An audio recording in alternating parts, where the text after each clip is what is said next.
Погода сегодня хуёвая в России, потому что зима. А у нас, честно говоря, на самом деле себе, так себе. Вот.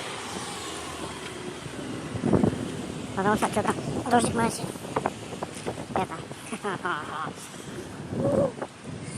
Что сказать. Смотрите, автобус. Как это, Комсомольск банк, такой же. Вот вы все видели. Это я его снимал. Там повар этот, он наверху ебаный стоит, висит. Сидит нахуй.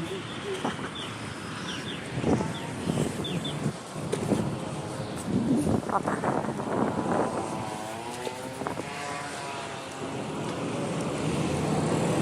Да, скоро.